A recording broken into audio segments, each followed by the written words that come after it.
Des détritus et amas d'objets divers éparpillés, le visage d'un champ de ruines. Au lieu dit ancien Total Nobel dans le 2e arrondissement de Douala, les engins ont tout balayé.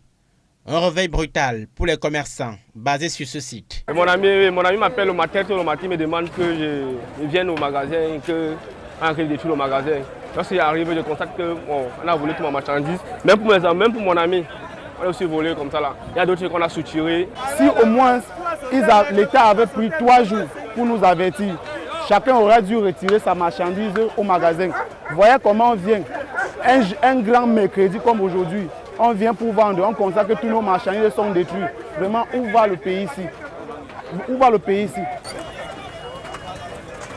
Les déguerpissements sont faits à la demande de la préfecture et sous forte escorte de la police et de la gendarmerie. Les autorités évoquent un projet d'assainissement de la ville. Les pertes sont importantes pour les tenanciers de diverses propriétés de cet espace. C'est inquantifiable tout ce qu'on est en train de prendre là derrière. C'est la marchandise, c'est la vie des gens, des hommes et des femmes qui se débrouillent tous les jours, qui se lèvent tous les matins pour travailler. On est en train de vivre un véritable drame. Je vous dis un véritable drame. La zone, 1600 mètres carrés de superficie, fait l'objet d'un conflit entre des privés.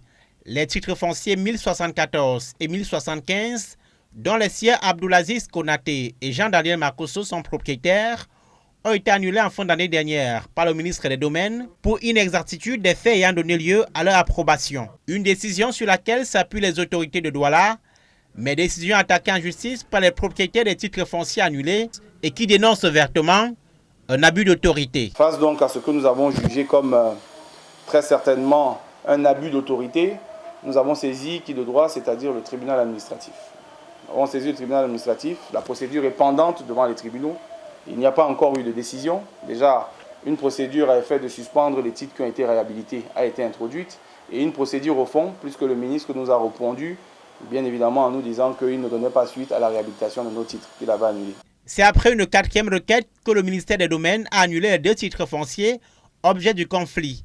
Les ayants droit jusque-là comptent saisir la justice pour les pertes matérielles chiffrées à millions de francs CFA. Le ministre des Domaines, très certainement, a dû être induit en erreur parce que pour la même procédure où par 3 fois il a reçu des requêtes d'individus prétextant être la paternité de cet endroit ont été rejetées. Nous avons été surpris de ce qui, en une 4e fois, contre toute attente, le ministre s'est rétracté. Les pertes se chiffrent en centaines de millions. Nous avons des marchandises de clients à l'intérieur, nous avons des contrats avec des clients, parce que nous sous-traitons avec beaucoup de sociétés de cargo qui nous font confiance depuis bon nombre d'années. L'obtention des titres fonciers par des privés sur cet espace est intervenue au terme d'une procédure de plusieurs années, procédure ayant permis de sortir le site du domaine privé de l'État.